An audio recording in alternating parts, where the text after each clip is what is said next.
जी Maharashtra news, एक बुलंद आवाज जनसामान्यांचा।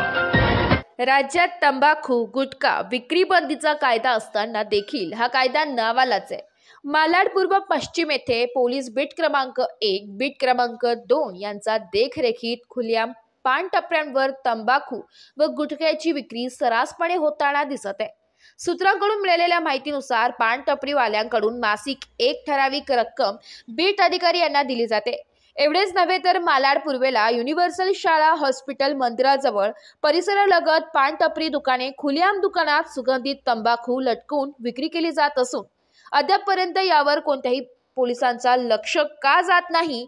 एवढेच नाही तर महाराष्ट्राच्या प्रत्येक सीमांवर पोलिसांची चेक पोस्ट असतानाही गुटखा येतो कसा यावरही प्रश्न उपस्थित होत आहे। शाळा विद्यालय यांच्यापासून 500 फूट दूर अंतरापर्यंत कोणतीही पान टपरी टाकण्यास शासनाची परवानगी नसताना पान टपऱ्या खुल्याम सुरू आहे। तरुणांना व्यसनाधीनतेपासून दूर ठेवून निरोगी सदृढ समाजाच्या निर्मितीसाठी गुटखा मावा विक्रीवर कडक निर्बंध लावण्यात आलाय।